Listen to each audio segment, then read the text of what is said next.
Emily Carter tenía 8 meses de embarazo cuando el peso de la realidad comenzó a presionarla de maneras que ya no podía ignorar. Su cuerpo llevaba las señales visibles de la maternidad inminente, pero era la carga invisible, el conocimiento que guardaba sola, lo que moldeaba sus días y le robaba el sueño. El embarazo era saludable según todos los informes médicos. El bebé pateaba con fuerza y regularidad. Para el mundo exterior, Emily parecía cualquier otra futura madre contando las semanas hasta el parto. Por dentro se estaba preparando para un ajuste de cuentas que sabía que no podría posponerse por mucho más tiempo. Emily vivía en un apartamento modesto en las afueras de Charlotte, Carolina del Norte. Era tranquilo, limpio y cuidadosamente mantenido. Siempre había valorado la estabilidad de una vida libre de caos. Criada por una madre que trabajaba largos turnos como enfermera, Emily aprendió temprano que la responsabilidad importaba. Uno se presentaba. Uno hacía lo correcto incluso cuando era incómodo. Esa creencia moldeó cómo veía al niño que crecía dentro de ella, no como un error, no como una complicación, sino como una vida que merecía protección y honestidad. El padre de su hijo no nacido, Michael Reynolds, no compartía esa opinión. En los primeros meses del embarazo, Emily trató de creer que el tiempo lo ablandaría. Se dijo a sí misma que el miedo era normal, que los hombres a veces entraban en pánico cuando se enfrentaban a consecuencias que no habían planeado. Michael había sido atento alguna vez llamando tarde en la noche, prometiendo tranquilidad con palabras cuidadosamente elegidas. Pero a medida que avanzaba su embarazo, su presencia retrocedía. Las llamadas telefónicas se volvieron más cortas. Los mensajes llegaban con menos frecuencia y cuando lo hacían eran mesurados, cautelosos, despojados de calidez. Emily sintió el cambio agudamente. El embarazo agudizaba todo. Cada silencio, cada mensaje sin respuesta, cada vacilación en su voz. Comenzó a sentir que Michael ya no la veía como una mujer que llevaba a su hijo. Veía un problema avanzando hacia una fecha límite inevitable. Pasaba largas noches sola, sentada al borde de su cama, con una mano descansando sobre su estómago, sintiendo al bebé moverse bajo su piel. En esos momentos, hablaba en voz baja contándole al niño sobre el mundo exterior, sobre la luz del sol a través de la ventana del apartamento por las mañanas, sobre el parque cercano, sobre el tipo de madre que pretendía ser. Esas conversaciones la estabilizaban. Le recordaban que independientemente de lo que Michael decidiera hacer o no hacer, el niño era real. El niño existía. Una tarde, Emily se detuvo en una pequeña tienda camino a casa desde el trabajo. No necesitaba mucho, solo algunos artículos esenciales, pero se demoró más de lo habitual en el pasillo de bebés. Sus dedos trazaron el borde de calcetines diminutos, imposiblemente pequeños, cuidadosamente doblados en el estante. Tomó un mameluco de color neutro de algodón suave, nada extravagante. Lo sostuvo contra su pecho por un momento, imaginando el peso de un recién nacido, donde ahora descansaba la tela. Nadie estaba mirando. No hubo anuncio ni celebración, solo una decisión tranquila tomada sin testigos.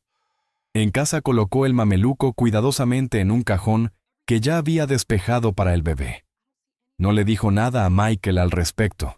No pidió permiso. Más tarde esa noche, escribió una sola línea en su cuaderno, no sobre el miedo, no sobre el secreto, sino sobre la intención. Ya eres amado. Emily mantuvo la mayor parte del embarazo en privado. Algunos compañeros de trabajo lo sabían, su madre lo sabía, pero la verdad completa, la identidad del padre, la naturaleza de la relación permanecieron cuidadosamente contenidas. Michael había insistido en ello. Le advirtió que la exposición destruiría vidas, incluida la suya. Al principio, Emily cumplió creyendo que el secreto era temporal. A medida que pasaban los meses, comenzó a comprender que el secreto no era una fase para él. Era el plan. Las citas médicas se convirtieron en hitos que enfrentaba sola. Sentada en salas de espera llenas de parejas tomadas de la mano, Emily aprendió a sonreír cortésmente y apartar la mirada. Las imágenes de ultrasonido eran impresas y dobladas cuidadosamente en su bolso. Quería compartirlas. Quería que Michael viera lo que ella veía, que escuchara los latidos del corazón, que fuera testigo de la innegable evidencia de vida. Cada vez que intentaba iniciar esa conversación, él la desviaba. Le recordaba lo que él podía perder. Para el 8º mes, las demandas físicas del embarazo se intensificaron. Emily se movía más lentamente. Su sueño estaba fragmentado. Sus pensamientos daban vueltas interminablemente alrededor de las mismas preguntas. ¿Cuánto tiempo podría mantener oculta la verdad? ¿Qué pasaría cuando naciera el bebé? ¿Qué nombre aparecería en el certificado de nacimiento? El tono de Michael se volvió más frío a medida que esas preguntas se acercaban a la realidad. Hablaba con advertencias en lugar de promesas. Hablaba de discreción de control de daños de que las cosas iban demasiado lejos. Emily comenzó a darse cuenta de que en la mente de él, el embarazo en sí era un acto de desafío. A pesar de su miedo, la determinación de Emily se endureció. Creía que la verdad conllevaba un peso moral, que no podía ser ignorado indefinidamente. Ella no le estaba pidiendo a Michael que destruyera su vida como él afirmaba. Le estaba pidiendo que reconociera la responsabilidad por un niño que él ayudó a crear. Para ella esa distinción importaba. En momentos privados la duda se colaba. Repasaba conversaciones buscando señales que podría haber pasado por alto antes. Se preguntaba si el amor la había cegado ante el peligro. Aún así no veía a Michael como alguien capaz de violencia. Lo veía como un hombre atrapado por sus propias elecciones. Un hombre que aún podría elegir la responsabilidad sobre la huida. A medida que se acercaba su fecha de parto, Emily comenzó a documentar cosas guardando mensajes, escribiendo fechas y detalles en un pequeño cuaderno. No fue un acto de acusación. Fue instinto, un reconocimiento silencioso de que necesitaba protegerse a sí misma y a su hijo de cualquier manera que pudiera. Esas últimas semanas de embarazo estuvieron marcadas por la tensión en lugar de la anticipación. Emily se sentía atrapada entre dos verdades: la vida que crecía dentro de ella y la creciente certeza de que el hombre responsable de esa vida se estaba quedando sin formas de evitarla. Ella aún no sabía hasta dónde estaba dispuesto a llegar él para mantener la verdad enterrada. Solo sabía que el tiempo ya no estaba de su lado, y con cada día que pasaba el silencio entre ellos se volvía más pesado, lleno de un miedo no expresado y un desenlace que ella podía sentir, pero aún no imaginar. El silencio que rodeó a Emily durante los últimos meses de su embarazo no había aparecido de la noche a la mañana. Se había estado formando mucho antes de que su vientre comenzara a notarse arraigado en una relación que nunca estuvo destinada a existir a la luz pública. Emily conoció a Michael Reynolds a través del trabajo. Sus interacciones fueron poco notables al principio, intercambios profesionales educados y breves que no conllevaban peso emocional. Michael mostraba una confianza que se sentía controlada en lugar de ruidosa. Escuchaba atentamente. Hacía preguntas que hacían que Emily se sintiera notada sin cruzar nunca una línea obvia. En ese momento ella no tenía motivos para sospechar nada más allá de un leve interés. Lo que Emily no sabía era que Michael estaba casado. Esa verdad permaneció oculta durante los primeros meses de su conexión. Michael evitaba los detalles sobre su vida personal con una facilidad practicada. Cuando Emily hacía preguntas casuales, él redirigía la conversación.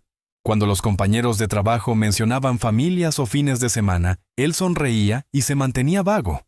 No había fotos en su escritorio ni presencia en redes sociales que sugiriera una esposa o hijos. La ausencia se sentía intencional solo en retrospectiva. A medida que sus conversaciones se volvían más largas y personales, Emily se permitió creer que estaba construyendo algo real. Michael hablaba sobre ambición, presión y sentirse incomprendido. Se presentaba como un hombre agobiado por la responsabilidad, alguien que anhelaba conexión en lugar de secretos. Cuando la relación cruzó hacia la intimidad, lo hizo gradualmente sin drama. Emily confiaba en él. La verdad surgió meses después, no como una confesión dada libremente, sino como una revelación forzada por las circunstancias. Emily la escuchó de otra persona, primero un comentario pasajero, un nombre mencionado demasiado casualmente. Cuando confrontó a Michael, él no lo negó. Explicó que consideraba su matrimonio como algo ya roto, una formalidad mantenida por las apariencias. Dijo que estaba atrapado. Dijo que planeaba irse. No quería perderte, le dijo, Solo necesitaba tiempo. Emily vaciló. Sabía lo suficiente como para reconocer el peligro de creerle a un hombre que afirmaba que terminaría una vida antes de comenzar otra. Pero Michael era persuasivo. Hablaba con certeza. Prometió que el secreto era temporal, que la honestidad llegaría cuando el momento fuera el adecuado. Contra su mejor juicio, Emily se quedó. La relación pasó a la clandestinidad. Los encuentros se programaban cuidadosamente. Las llamadas llegaban tarde en la noche o temprano en la mañana. Emily aprendió a existir en los márgenes de la vida de Michael, presente solo cuando no interfería con el mundo que él ya había construido. Se dijo a sí misma que esto era una transición, no un estado permanente. Entonces quedó embarazada. La noticia cambió todo, aunque no de la manera que Emily esperaba inicialmente. Cuando se lo contó a Michael, esperaba conmoción, tal vez miedo, pero también responsabilidad. En cambio, su reacción fue controlada hasta el punto del desapego. Hizo preguntas sobre plazos, sobre certezas, sobre opciones. No tocó su estómago. No preguntó cómo se sentía ella. «Esto no puede pasar», dijo en voz baja. «¿Sabes lo que esto le haría a Emily?» El embarazo aclaró lo que siempre había estado borroso. La relación ya no se trataba de dos adultos tomando decisiones complicadas. Se trataba de un niño que pronto existiría independientemente de si Michael estaba listo. Ella le dijo que tenía la intención de tener al bebé.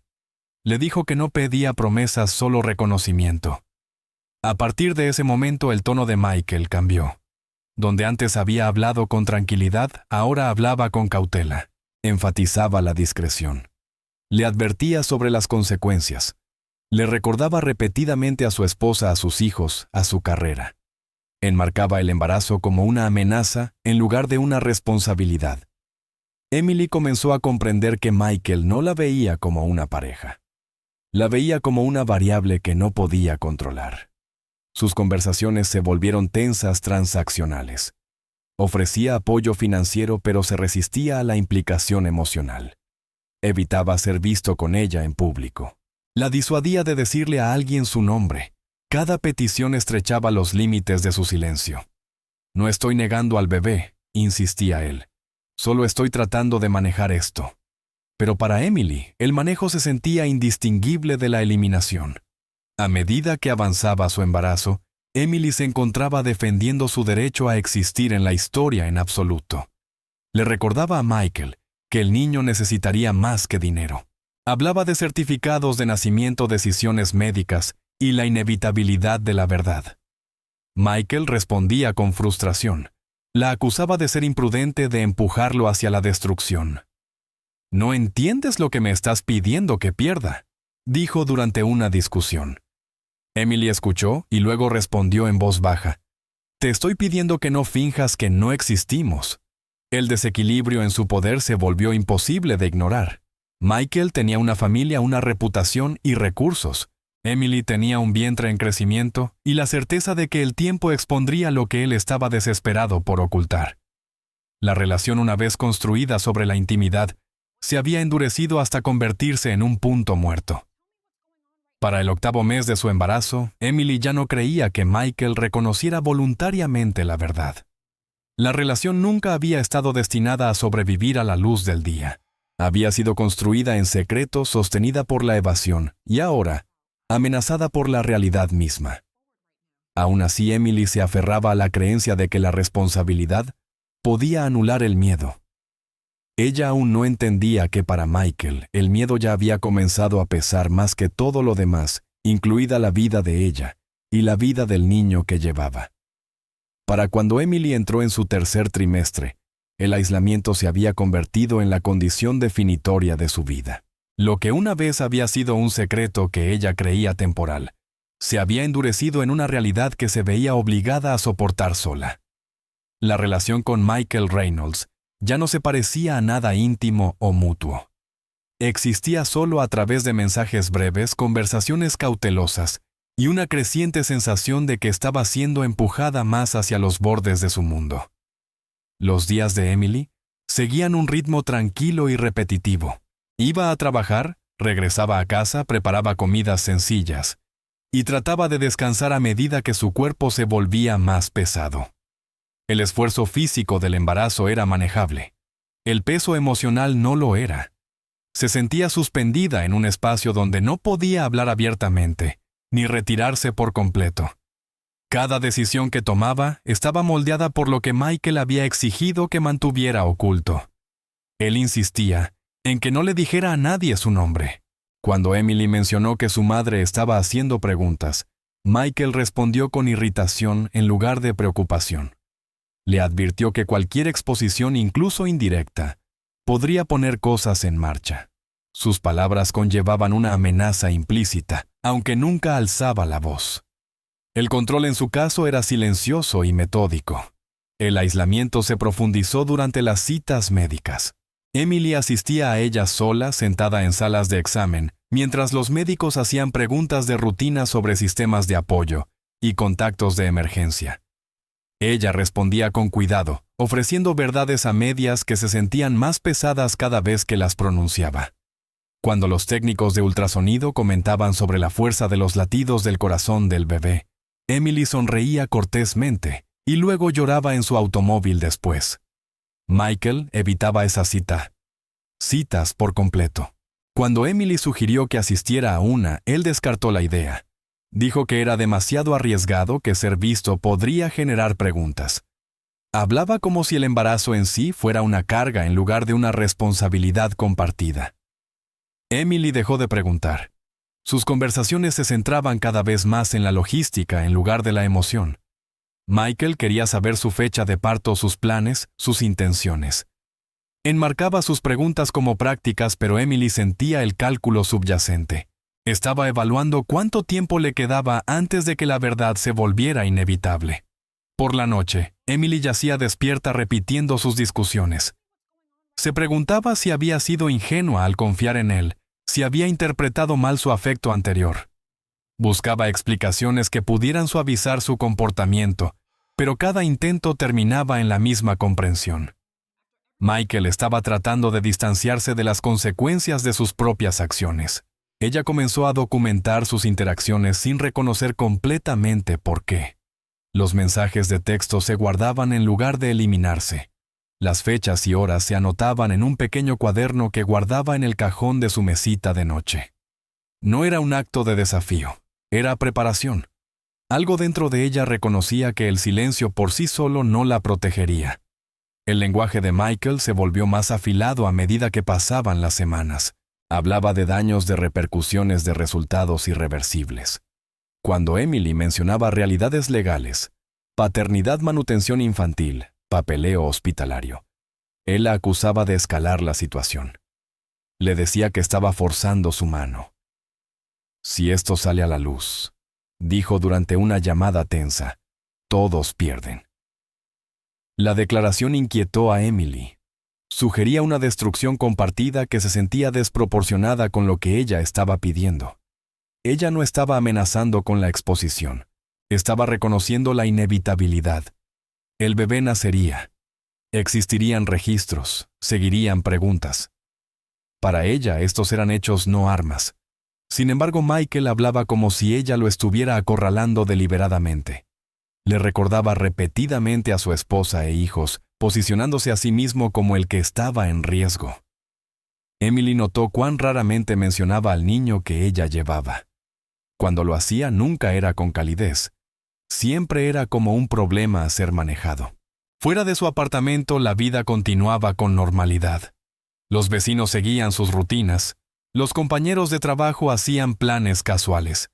Emily participaba tanto como podía, ofreciendo sonrisas que ocultaban su agotamiento. Evitaba conversaciones que pudieran invitar a preguntas más profundas. La soledad se instaló silenciosamente, sin drama, convirtiéndose en parte de su existencia diaria. Su madre llamaba a menudo sintiendo que algo andaba mal. Emily desviaba el tema, insistiendo en que estaba bien, que el embarazo simplemente era agotador. Temía que revelar demasiado arrastrara a otros a una situación que todavía esperaba que Michael resolviera responsablemente. No quería conflicto, quería reconocimiento. En momentos privados, Emily le hablaba al bebé prometiéndole seguridad, prometiéndole honestidad, prometiéndole una vida que no estaría definida por el secreto. Esas promesas la mantenían firme. Le recordaban por qué estaba soportando el aislamiento en lugar de alejarse de él. Para el 8º mes, Emily comprendió que su aislamiento no era accidental. Era el resultado de elecciones deliberadas tomadas por un hombre que creía que el control podía correr más rápido que la verdad. El miedo de Michael había reformado toda su dinámica empujándola al silencio mientras él preservaba su vida pública. Aún así, Emily creía que la realidad se impondría. Ella creía que una vez que naciera el niño, Michael no tendría más opción que enfrentar lo que tanto había tratado de evitar. Lo que ella aún no veía era cuán peligrosa se volvería esa creencia. El aislamiento que la rodeaba no era solo emocional, era estratégico. Y a medida que la distancia entre ellos se ampliaba, las consecuencias del miedo de Michael comenzaron a moverse hacia algo mucho más definitivo que el silencio. A medida que Emily se acercaba a su fecha de parto, el frágil equilibrio que Michael Reynolds había tratado de mantener comenzó a colapsar. El tiempo que alguna vez fue algo que él creía que podía manejar, ahora trabajaba en su contra. Cada día que pasaba reducía sus opciones, y la verdad que temía ya no era una posibilidad lejana, era inminente. Emily sintió el cambio antes de que Michael lo dijera en voz alta. Sus mensajes se volvieron erráticos, alternando entre largos silencios y una urgencia repentina. Cuando llamaba, su voz tenía un filo que ella no había escuchado antes. Hacía las mismas preguntas repetidamente, como si buscara una respuesta diferente. ¿Le había contado a alguien más? ¿Planeaba cambiar de hospital? ¿Alguien sabía su nombre completo? Emily respondió con honestidad. Le dijo que no podía seguir mintiendo. Explicó que una vez que naciera el bebé, existirían registros, formularios médicos, documentos legales, un certificado de nacimiento. Ella no lo estaba amenazando, estaba describiendo la realidad. Michael no respondió con comprensión, respondió con miedo. «Vas demasiado rápido», le dijo durante una tensa llamada telefónica. «No estás pensando bien en esto». Emily escuchó con la mano descansando protectoramente sobre su estómago. Le recordó que el embarazo no había sido repentino. Sabían que este momento llegaría. Lo que había cambiado no era la situación, sino la disposición de él para enfrentarla. La presión comenzó a manifestarse de maneras sutiles pero inquietantes. Michael pedía detalles precisos sobre su rutina diaria. Quería saber cuándo salía del trabajo, cuándo regresaba a casa, cuándo asistía a las citas.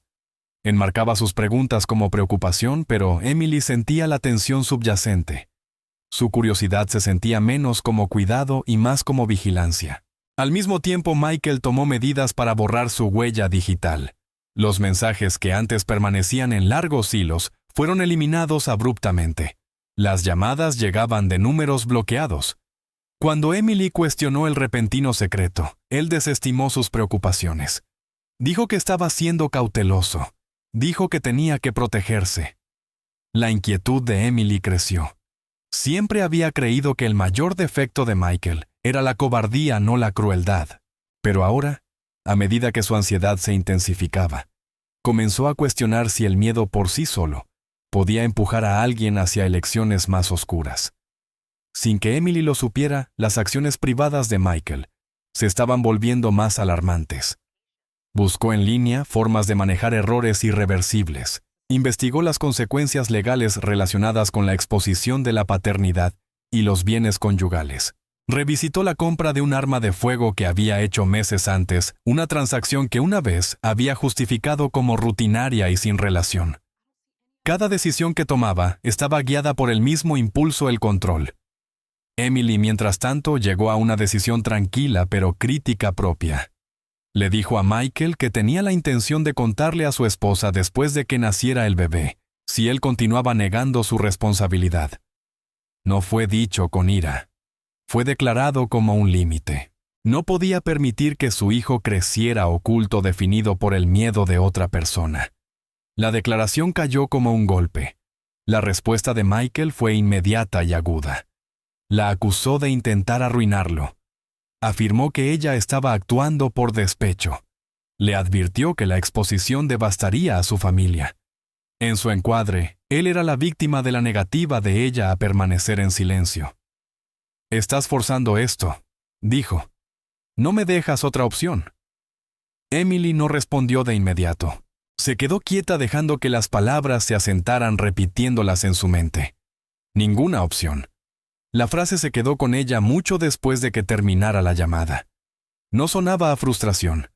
Sonaba como una conclusión ya alcanzada. Esa noche, abrió su cuaderno de nuevo. Esta vez su escritura fue más deliberada. Registró la fecha, la hora y las palabras exactas que Michael había usado. Subrayó la oración una vez, luego dibujó una pequeña línea debajo, como si marcara un límite que no podía ver, pero podía sentir. Consideró llamar a alguien, a su madre, a una amiga cercana, pero se detuvo. Se dijo a sí misma que estaba pensando demasiado. Michael siempre había usado un lenguaje dramático cuando se sentía acorralado. Aún así, movió una silla frente a la puerta de su dormitorio, antes de irse a dormir. Fue un acto pequeño, casi inconsciente, sobre el que no reflexionó hasta mucho después. Por primera vez desde que comenzó el embarazo, Emily sintió que el peligro ya no era abstracto. Estaba cerca y tenía una voz que ella reconocía. Las palabras inquietaron a Emily.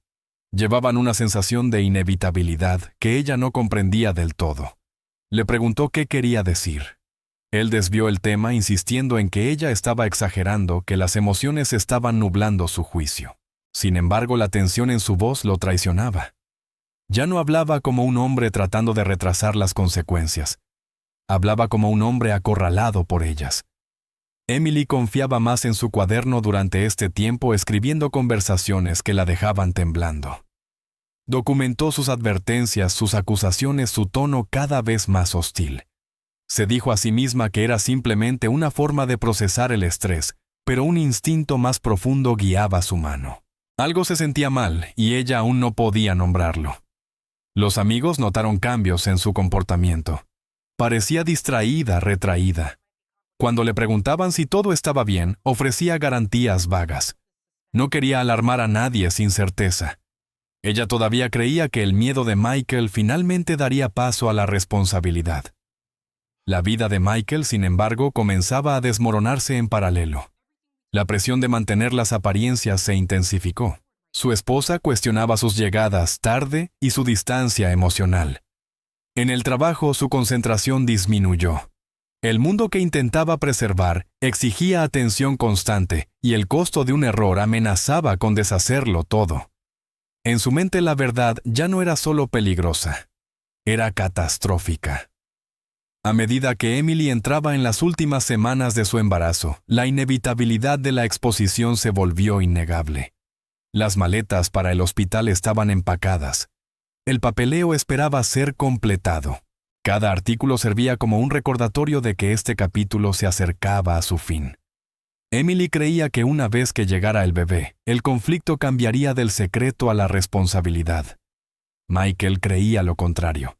Creía que una vez que llegara el bebé, el control se perdería para siempre.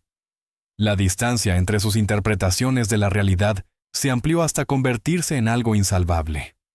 Emily veía la honestidad como el único camino a seguir. Michael la veía como un detonante para la destrucción total.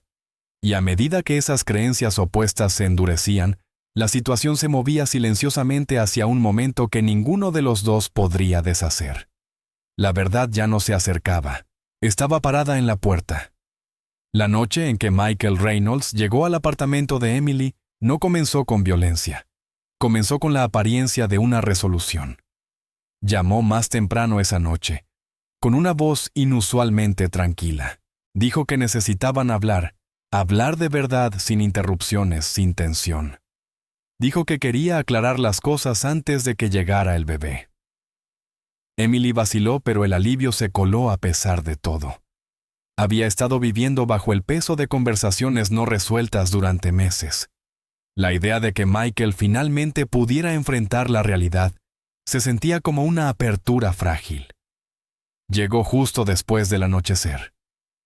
Emily notó de inmediato lo controlado que parecía. Sus movimientos eran deliberados, su expresión cuidadosamente neutral. No la abrazó. No comentó sobre su embarazo. Se sentó frente a ella en la sala de estar con las manos cruzadas los ojos, escaneando el espacio como si estuviera memorizando detalles. El apartamento estaba tranquilo excepto por el leve zumbido del tráfico afuera. Comenzaron con una pequeña charla, preguntas sobre el trabajo, sobre la última cita con su médico. Las palabras se sentían ensayadas. Emily sintió que esta no era una conversación que se desarrollaba naturalmente, sino una que Michael pretendía guiar.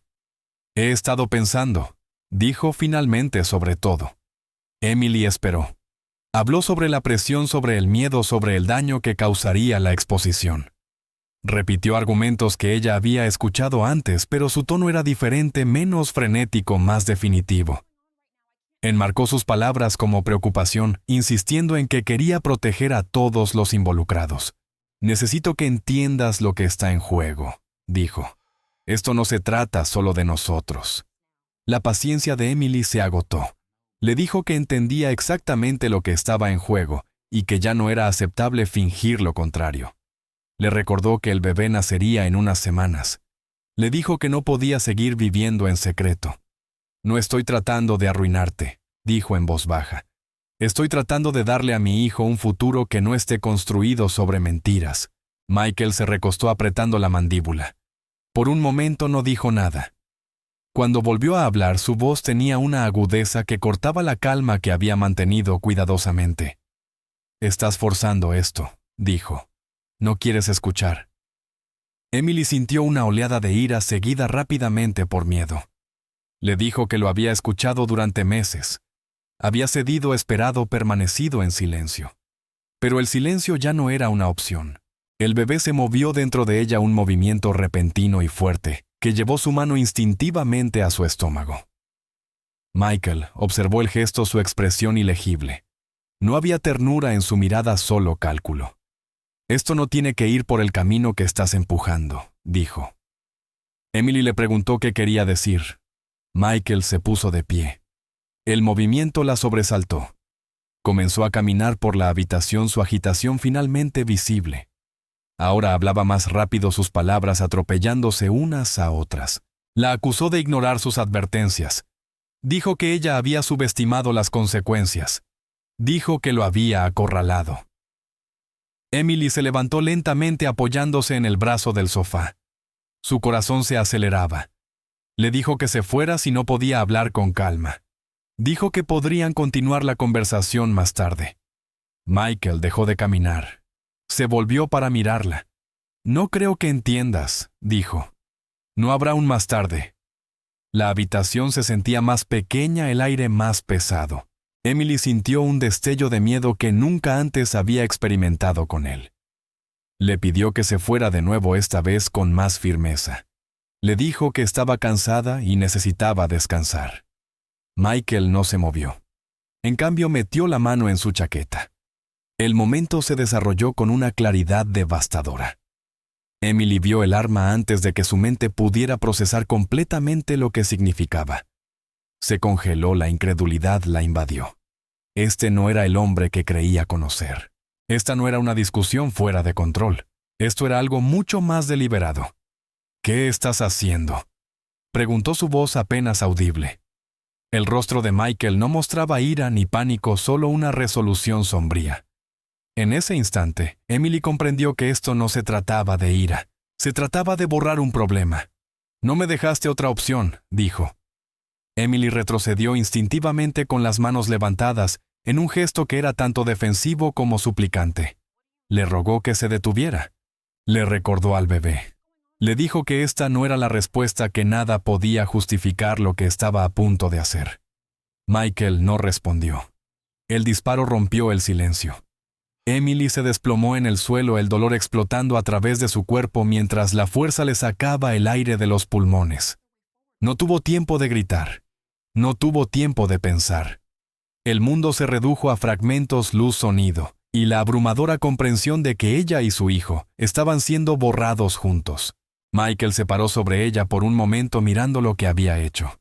El apartamento momentos antes, lleno de una conversación tensa, estaba ahora marcado por una violencia irreversible. 2 vidas habían terminado en un instante. Él se fue rápidamente moviéndose con la misma eficiencia calculadora que había definido la noche. No hubo intento de ayudar. Ninguna llamada a los servicios de emergencia. La decisión se había tomado mucho antes de que él llegara. Emily yacía inmóvil, la vida dentro de ella extinguida junto con la suya. Horas más tarde, la verdad que Michael temía comenzaría a salir a la superficie, no a través de la exposición o la confesión, sino a través de la innegable realidad de la muerte. El silencio que había buscado no lo protegería. Solo profundizaría la tragedia. Esa noche no terminó un conflicto. Terminó con 2 vidas y puso en marcha consecuencias mucho más devastadoras que la verdad que Michael había estado desesperado por ocultar. El apartamento permaneció en silencio mucho después de que Michael Reynolds saliera por la puerta. Las luces seguían encendidas. Los muebles no habían sido movidos. No había señales de lucha más allá de lo que yacía en el centro del piso de la sala. Emily Carter no se movió. La primera llamada a los servicios de emergencia provino de un vecino que informó haber escuchado un fuerte estruendo más temprano en la noche, seguido de una quietud antinatural. Los oficiales de patrulla llegaron minutos después. Encontraron la puerta sin llave. En el interior, la escena era inmediatamente clara y profundamente perturbadora. Emily yacía de costado cerca del sofá con el cuerpo parcialmente acurrucado, como si hubiera caído a medio paso. La sangre se había acumulado debajo de ella oscura contra la alfombra. Sus manos estaban colocadas cerca de su abdomen, una postura reflexiva que hablaba de instinto más que de intención. Los paramédicos confirmaron lo que los oficiales ya sospechaban. Emily Carter había fallecido. Estaba embarazada de 8 meses. El peso de ese hecho se asentó sobre la escena rápidamente. La habitación estaba tranquila, pero se sentía llena de ausencia. Un niño no nacido viable cerca de término había muerto con ella. 2 vidas habían terminado en un espacio destinado a ser seguro. Los técnicos de la escena del crimen comenzaron su trabajo metódicamente. No había señales de entrada forzada, ni muebles volcados, ni vidrios rotos. El apartamento parecía exactamente como Emily lo había dejado esa misma tarde. La violencia había sido rápida, controlada y contenida. Esto no era un robo. Esto no fue aleatorio. Se recuperó un solo casquillo cerca. La trayectoria de la bala sugería un corto alcance. El médico forense confirmaría más tarde que Emily había muerto casi instantáneamente. No había habido oportunidad de intervención médica para ella ni para el niño que llevaba. Afuera, las luces intermitentes iluminaban la tranquila calle residencial. Los vecinos se reunieron a la distancia susurrando con incredulidad. Muchos reconocían a Emily. La habían visto cargando compras caminando despacio a medida que avanzaba su embarazo, sonriendo cortésmente cuando le hablaban. Ninguno de ellos había escuchado discusiones. Ninguno había sospechado peligro. En el interior, los oficiales documentaron todo. Se tomaron fotografías. Se registraron medidas. La quietud de la habitación contrastaba fuertemente con la enormidad de lo que había ocurrido allí. Una almohada de embarazo yacía en la cama de la habitación contigua. Una bolsa de hospital empacada estaba cerca de la puerta. Estos detalles subrayaban la proximidad de la vida que se esperaba y la finalidad de lo que se había arrebatado. El pronunciamiento oficial de la muerte incluyó tanto a Emily como a su hijo no nacido. 2 víctimas, un crimen. A medida que se corrió la voz, se notificó a la madre de Emily. Ella llegó a la escena en estado de shock, luchando por procesar la pérdida. Sabía que su hija estaba embarazada. No conocía el peligro con el que Emily había estado viviendo. El dolor la invadió en oleadas, primero por Emily, luego por el nieto que nunca conocería. Los investigadores se movieron rápidamente para reconstruir las últimas horas de Emily. Se sacaron registros telefónicos. Se revisaron las imágenes de seguridad de los edificios cercanos. Un nombre surgió casi de inmediato como central en la línea de tiempo: Michael Reynolds. Michael había sido la última persona conocida en ver a Emily con vida. Los detectives se enteraron de que había abandonado el área poco después de la hora estimada de la muerte. No había registro de que él pidiera ayuda, ningún intento de reportar un accidente. Su ausencia era tan reveladora como la evidencia que dejó atrás. El informe del médico forense confirmó el alcance de la tragedia. Emily había muerto por una herida de bala. El niño, no nacido viable y saludable, había muerto como resultado directo de su muerte. El informe clasificó el caso como un doble homicidio. Esa designación conllevaba un peso legal significativo. También conllevaba gravedad moral. Esto no era solo la pérdida de una mujer joven. Era el final deliberado de un futuro. En los días que siguieron, el apartamento se convirtió en un lugar de luto en lugar de investigación. Aparecieron flores en la entrada. Las notas de compañeros de trabajo y vecinos se acumularon silenciosamente. El espacio que había albergado los momentos finales de Emily, ahora albergaba dolor. La violencia de esa noche no podía deshacerse. El intento de Michael de borrar la verdad había creado en cambio un registro permanente mucho más condenatorio de lo que la exposición jamás podría haber sido. El silencio que dejó atrás no era protector, era acusatorio. Emily Carter y su hijo no nacido se habían ido. Sus muertes transformaron una relación oculta en un caso criminal, un miedo privado en un ajuste de cuentas público. Lo que había sucedido en ese apartamento ya no estaba confinado al secreto. Ahora era una cuestión de registro. La investigación comenzó antes del amanecer, impulsada por la claridad de la escena del crimen y la urgencia de sus implicaciones. El apartamento de Emily Carter no había sido invadido. Había sido visitado. Quienquiera que la hubiera matado había sido invitado a entrar, había hablado con ella y se había ido sin prisas. Ese único hecho moldeó todo lo que siguió. Los detectives comenzaron con la cronología. Los registros telefónicos mostraron una llamada de Michael Reynolds a Emily más temprano esa noche. Las cámaras de seguridad de un edificio vecino captaron un vehículo que coincidía con el automóvil de Michael, llegando poco antes del anochecer y saliendo menos de una hora después. No se registraron otros visitantes. No hubo señales de interrupción. La secuencia fue limpia, controlada y devastadora. Michael Reynolds se convirtió en el foco casi de inmediato. Los detectives lo contactaron a la mañana siguiente. Contestó al tercer timbre. Su voz era firme pero cautelosa. Cuando le dijeron que Emily había sido encontrada muerta, hizo una pausa lo suficientemente larga para registrar sorpresa, pero no lo suficiente para sugerir conmoción. Preguntó dónde sucedió. No preguntó cómo. Los oficiales solicitaron que fuera para ser interrogado. Michael aceptó sin resistencia. En la estación, Michael se presentó como cooperativo. Describió su relación con Emily como limitada y profesional, reconociendo una conexión personal, pero minimizando su importancia. Afirmó que habían discutido recientemente por el estrés relacionado con el embarazo, pero insistió en que había dejado su apartamento viva e ilesa. Los detectives escucharon atentamente. Lo dejaron hablar. Luego comenzaron a probar su versión de los hechos contra lo que ya sabían. Le preguntaron sobre el arma de fuego registrada a su nombre. Michael vaciló antes de confirmar que poseía una. Dijo que fue comprada legalmente meses antes para protección personal. Afirmó que no la había llevado consigo esa noche. Cuando se le preguntó dónde estaba ahora, dijo que no lo sabía. Las preguntas continuaron. Los investigadores le presentaron registros telefónicos que mostraban su presencia en el apartamento de Emily durante la hora estimada de la muerte. Le mostraron imágenes de su vehículo. Preguntaron por qué no había contactado a los servicios de emergencia después de irse. Las respuestas de Michael se volvieron menos seguras. Ajustó detalles. Se corrigió a mitad de la frase. Su compostura comenzó a fracturarse. Mientras Michael estaba sentado en una sala de entrevistas, los investigadores recurrieron a la evidencia que Emily había preservado discretamente.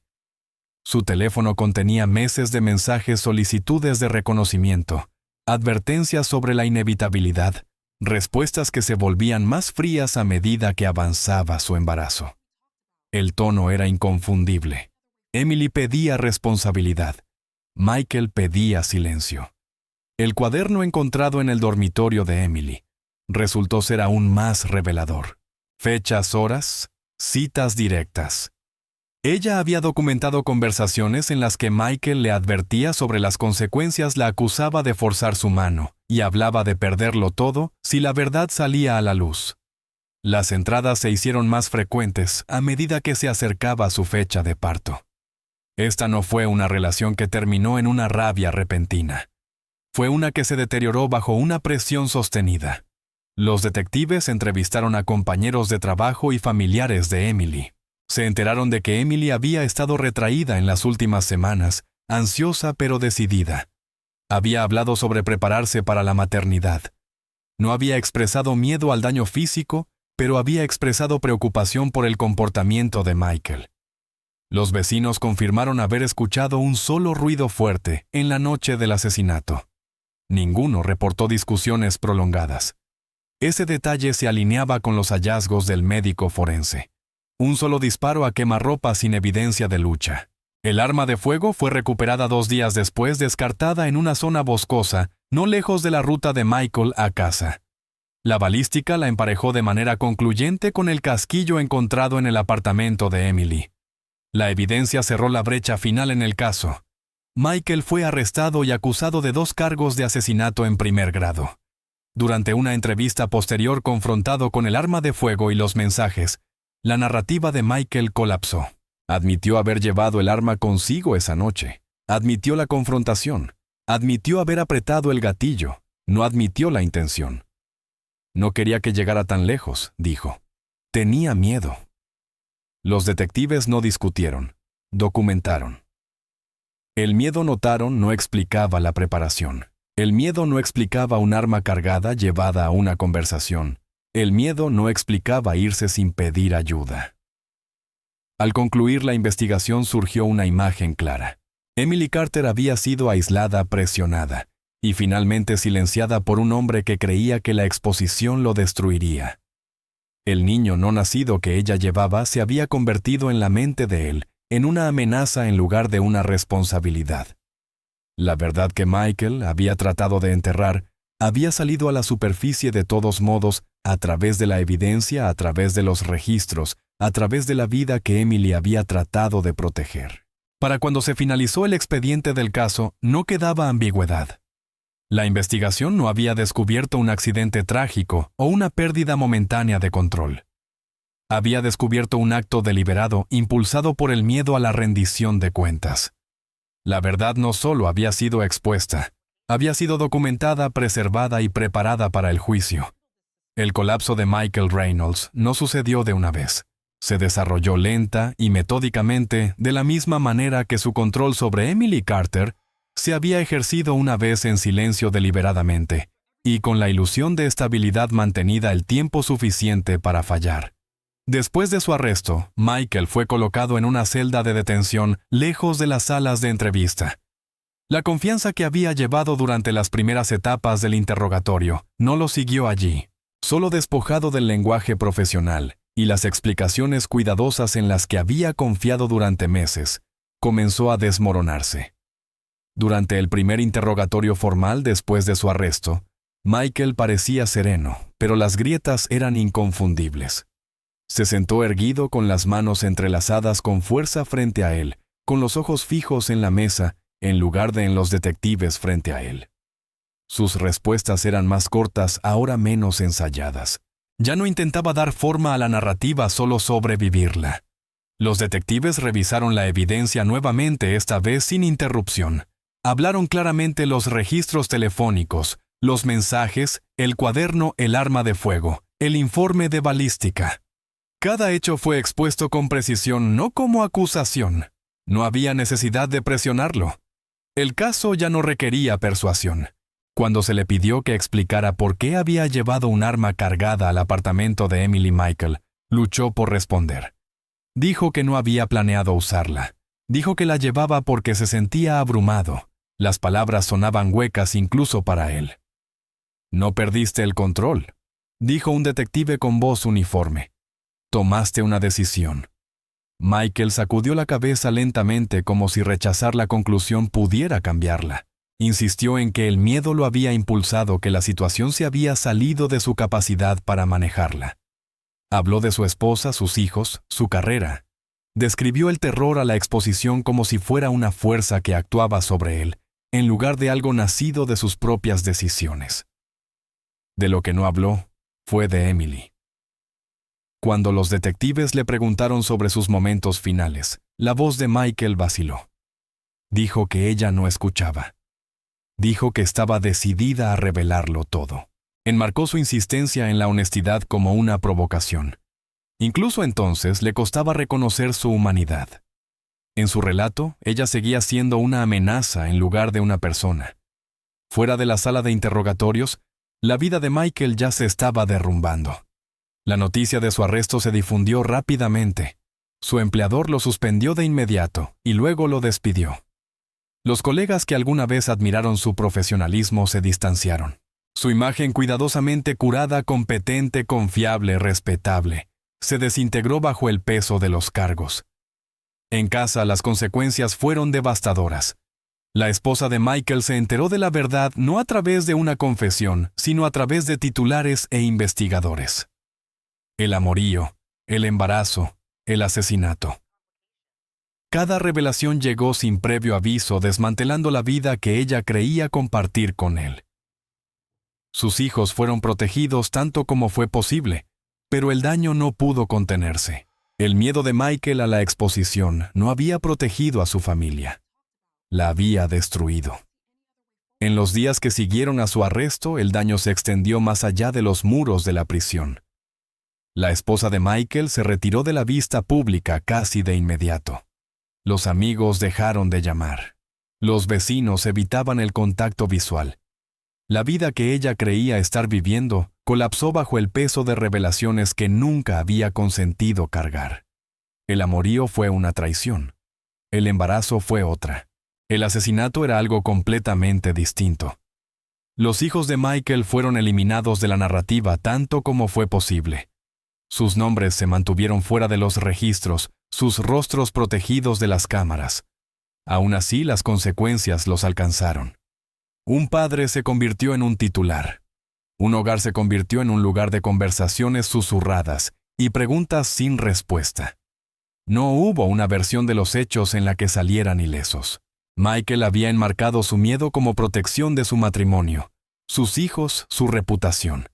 En realidad, sus acciones aseguraron que las personas que decía proteger llevaran el peso de sus decisiones por el resto de sus vidas. La verdad que intentó silenciar no los perdonó. Los siguió a casa. En entrevistas posteriores, sus declaraciones se volvieron cada vez más contradictorias. Alternaba entre el remordimiento y la justificación, el arrepentimiento y la autocompasión. A veces reconocía la gravedad de lo que había hecho. En otras lo minimizaba, insistiendo en que nunca tuvo la intención de que alguien muriera. Sin embargo, la intención ya no era la cuestión central. La preparación lo era. La fiscalía señaló los meses de presión que Emily soportó, las advertencias que Michael emitió, los pasos que tomó para ocultar su participación. El arma no fue una compra impulsiva. La visita no fue accidental. El silencio posterior no fue confusión. Cada acción apuntaba hacia la deliberación. El equipo legal de Michael le aconsejó que guardara silencio, pero para entonces, el daño era irreversible. Sus admisiones anteriores, combinadas con la evidencia física, ya habían sellado la narrativa. La verdad que había temido no simplemente había surgido, lo había abrumado. En momentos a solas, según se informó Michael, se obsesionaba con la misma pregunta: cómo todo se había escapado de su control. Hablaba de arrepentimiento no por el acto en sí, sino por el resultado. Lamentaba haber sido forzado a una situación imposible, aún incapaz de aceptar que cada paso que lo llevó allí había sido suyo. Emily Carter, cuya voz había sido ignorada en vida, ahora hablaba a través de la evidencia, a través de los registros, a través de la ausencia que dejó atrás. El colapso de Michael no fue dramático. No hubo estallidos ni confesiones llenas de claridad o redención. Solo hubo la lenta erosión de la identidad que había construido, reemplazada por la realidad de quién era cuando llegó la rendición de cuentas. El hombre que creía que podía borrar la verdad, ahora enfrentaba un futuro definido completamente por ella. La sala del tribunal se convirtió en el escenario final donde el miedo, el engaño y las elecciones de Michael Reynolds quedaron al descubierto. Para cuando comenzó la selección del jurado no quedaba ningún misterio sobre lo que había sucedido. La pregunta ante el tribunal no era si Emily Carter y su hijo no nacido habían sido asesinados, sino cómo y con qué grado de intención. Michael fue acusado de 2 cargos de asesinato en primer grado. El segundo cargo, vinculado a la muerte del niño no nacido, viable, conllevaba su propia gravedad. En esa sala del tribunal, la ley reconoció a 2 víctimas. El marco legal exigía precisión, pero el peso emocional del caso resistía la abstracción. Desde el primer día de testimonio, la fiscalía se centró en la preparación. No se basaron en la indignación o la especulación, se basaron en registros. Los registros telefónicos ubicaron a Michael en el apartamento de Emily, durante la estrecha ventana del crimen. Las imágenes de vigilancia rastrearon su llegada y salida. La balística emparejó el arma de fuego recuperada con el casquillo encontrado en la escena. No había lagunas que llenar con conjeturas. Luego vinieron los mensajes en una pantalla grande visible para el jurado. Meses de comunicación se desarrollaron en secuencia. Las palabras de Emily aparecieron primero mesuradas, persistentes, cada vez más urgentes. A medida que se acercaba a su fecha de parto, ella pedía reconocimiento. Describía la realidad. Le pedía a Michael que la enfrentara. Las respuestas de él siguieron más frías con el tiempo, enmarcadas por advertencias y consecuencias. Hablaba de perderlo todo. Hablaba del silencio como una necesidad. Hablaba como un hombre calculando el riesgo. El cuaderno recuperado del apartamento de Emily se convirtió en una pieza central de evidencia. La fiscalía leyó extractos en voz alta. Fechas, horas, citas directas. El jurado escuchó las propias palabras de Michael repetidas ante ellos. Advertencias sobre la exposición. Acusaciones de que Emily estaba forzando su mano. Declaraciones que enmarcaban la rendición de cuentas como destrucción. La defensa intentó reformular la narrativa. Argumentaron pánico. Argumentaron desbordamiento emocional. Describieron a Michael como un hombre que había perdido el control bajo una presión insoportable. Enfatizaron la ausencia de violencia previa. Instaron al jurado a ver miedo en lugar de malicia. Pero la fiscalía volvió una y otra vez a la elección. Llamaron al médico forense, quien testificó que Emily murió casi instantáneamente por una sola herida de bala. No hubo lucha prolongada ni evidencia de caos. El disparo se había hecho a quemarropa. El niño no nacido, viable y saludable, murió como resultado directo de la muerte de Emily. Esto no fue un accidente. Los detectives subieron al estrado a continuación. Describieron el comportamiento de Michael durante el interrogatorio, su memoria selectiva, sus explicaciones cambiantes, sus eventuales admisiones. Notaron lo que no había hecho. No había pedido ayuda. No había reportado una emergencia. Se había ido. La madre de Emily testificó más tarde esa semana. Su voz era firme, pero la habitación estaba en silencio mientras hablaba. Describió a su hija como responsable, privada y esperanzada. Habló sobre el embarazo, sobre los planes que Emily había hecho, sobre la alegría que sintió cuando supo que sería abuela. Estaba tratando de hacer lo correcto. Dijo que creía que la verdad importaba. La defensa no la contrainterrogó por mucho tiempo. Durante todo el juicio, Michael se sentó en la mesa de la defensa con su postura rígida y su expresión cuidadosamente inexpresiva. Evitaba mirar al jurado cuando se presentaba la evidencia. A veces miraba al frente como si los procedimientos le estuvieran sucediendo a otra persona. Cuando Michael decidió testificar, la atmósfera cambió. Su voz era apagada. Habló sobre el miedo, sobre la presión, sobre sentirse acorralado. Repitió la misma justificación que había ofrecido a los investigadores, que nunca tuvo la intención de matar a Emily, que las cosas fueron demasiado lejos. Bajo el contrainterrogatorio, la fiscalía desmanteló esa afirmación metódicamente. Le preguntaron por qué llevó un arma cargada a su apartamento. Le preguntaron por qué no se fue cuando la conversación se puso tensa. Le preguntaron por qué no pidió ayuda después. Le pidieron que explicara cómo el miedo justificaba la preparación. Michael luchó por responder. Sus palabras daban vueltas sobre sí mismas. A veces parecía genuinamente abrumado. En otras, a la defensiva. El jurado observó cómo la narrativa en la que había confiado colapsaba bajo sus propias inconsistencias. Los argumentos finales enfocaron el caso con nitidez. La fiscalía habló sobre la responsabilidad sobre un hombre que eligió proteger su reputación a expensas de 2 vidas. Le recordaron al jurado que el miedo no niega la intención cuando las acciones son deliberadas. Le pidieron al jurado que considerara no solo lo que Michael dijo que sentía, sino lo que hizo. La defensa pidió clemencia. Le pidieron al jurado que vieran a un hombre defectuoso en lugar de un monstruo. Reconocieron la tragedia, pero argumentaron en contra de la premeditación. Las deliberaciones duraron 2 días. Cuando el jurado regresó a la sala del tribunal, contuvo la respiración. El presidente del jurado se puso de pie con voz firme y leyó el veredicto. Culpable de ambos cargos. Emily Carter y su hijo no nacido habían sido reconocidos formal y finalmente como víctimas de violencia intencional. Michael mostró poca reacción. Sus hombros se hundieron ligeramente, pero no habló. La verdad que había tratado tan desesperadamente de evitar ahora lo definía por completo. El juicio terminó no con un espectáculo, sino con la rendición de cuentas. La ley había hablado donde el silencio había fallado, y las vidas que Michael creía que podía borrar en cambio, habían reformado la suya para siempre. La fase de sentencia trajo un tipo diferente de silencio a la sala del tribunal. La evidencia había sido escuchada. El veredicto había sido entregado. Lo que quedaba era la consecuencia. Michael Reynolds se paró ante el juez ya no como un acusado presuntamente inocente, sino como un hombre condenado por matar a Emily Carter y a su hijo no nacido. 2 cargos de asesinato en primer grado conllevaban penas obligatorias. La ley dejaba poco margen para la interpretación, pero el tribunal aún permitía espacio para las voces que habían estado ausentes durante demasiado tiempo. La familia de Emily se dirigió al tribunal primero. Su madre habló despacio, eligiendo cada palabra con cuidado. Describió a la hija que había criado responsable privada reacia a causar daño incluso cuando ella misma estaba sufriendo.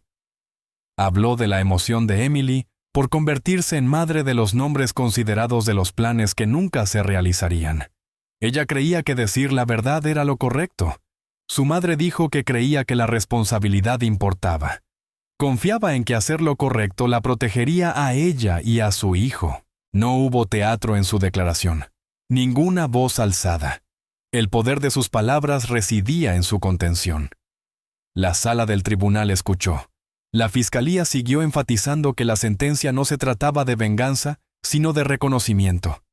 2 vidas habían sido tomadas intencionalmente. Una de ellas nunca había llegado a respirar. El argumento fue simple y devastador: el miedo no justifica la ejecución y la reputación no pesa más que la vida humana. A Michael se le dio la oportunidad de hablar. Se acercó al podio lentamente. Su declaración fue breve. Expresó arrepentimiento. Habló de presión y miedo, repitiendo el mismo lenguaje que lo había seguido desde su arresto. Se disculpó con la familia de Emily, pero sus palabras permanecieron centradas en la pérdida, su propia pérdida, la pérdida de su familia, el futuro que ya no tenía. No pronunció el nombre de Emily. Cuando el juez se dirigió al tribunal, el tono fue firme y mesurado. El juez describió los hechos una vez más, no para persuadir, sino para que constara en acta. Este no fue un acto espontáneo, no fue un lapso momentáneo. Fue una elección deliberada, hecha para evitar la rendición de cuentas. No se enfrentó a una situación imposible, dijo el juez. Se enfrentó a la responsabilidad. Eligió eliminarla. Michael Reynolds fue condenado a cadena perpetua sin posibilidad de libertad condicional. No hubo estallido, ninguna reacción dramática. Michael asintió una vez casi imperceptiblemente mientras los agentes se lo llevaban. La puerta se cerró detrás de él con una finalidad que no requería explicación. Fuera de la sala del tribunal, el caso no terminó. El nombre de Emily permaneció en los titulares por un tiempo, luego retrocedió gradualmente de la atención pública. Para su familia, sin embargo, no hubo resolución, solo ajuste, un dormitorio dejado intacto, un futuro reimaginado en torno a la ausencia. Emily y su hijo no nacido Fueron sepultados juntos. El servicio fue tranquilo con la asistencia de familiares, algunos amigos cercanos y compañeros de trabajo que solo habían conocido parte de su historia. No hubo discursos sensacionalistas, solo dolor, y la comprensión compartida de que 2 vidas habían sido tomadas por razones que nunca podrían justificar el acto. En los meses que siguieron el caso, se convirtió en un punto de reflexión dentro de la comunidad. Surgieron conversaciones sobre el poder, el secreto, y los peligros de tratar la verdad como una amenaza en lugar de una responsabilidad. La historia de Emily no era única, pero su final fue un duro recordatorio de a dónde puede llevar el miedo desenfrenado. Michael Reynolds desapareció en el sistema penitenciario, su identidad reducida a un número, su futuro medido en décadas de confinamiento. La vida que había intentado preservar mediante la violencia había desaparecido. La reputación que temía perder había sido reemplazada por la infamia. El silencio que buscaba ahora lo rodeaba por completo. En los registros del caso, hubo una frase que Michael repitió más de una vez: "No tuve opción". Apareció en entrevistas. Resonó en el tribunal. Lo siguió hasta la sentencia. Pero la evidencia contaba una historia diferente. Emily Carter también había tomado decisiones. Eligió la honestidad cuando el silencio era más fácil. Eligió la responsabilidad cuando la negación ofrecía protección. Eligió creer que la verdad, por dolorosa que fuera, era más segura que el miedo. En un cuaderno que nunca estuvo destinado a salas de audiencias o jurados, escribió algo más en silencio y sin testigos: "Ya eres amado". Esa frase nunca se ingresó como evidencia. No era necesario. Una elección borró 2 vidas, la otra permanece. Emily Carter no tuvo la oportunidad de criar a su hijo. No tuvo la oportunidad de ver si la honestidad habría llevado finalmente a la responsabilidad en lugar de a la tragedia. Lo que dejó atrás, en cambio, fue evidencia no solo en un sentido legal, sino humano. Su historia perdura como un testimonio del costo de negar la responsabilidad y del peligro de valorar la apariencia sobre la vida. Es un recordatorio de que la verdad, cuando se trata como un enemigo, no desaparece. Espera, y cuando finalmente emerge, lo hace con consecuencias que no se pueden deshacer.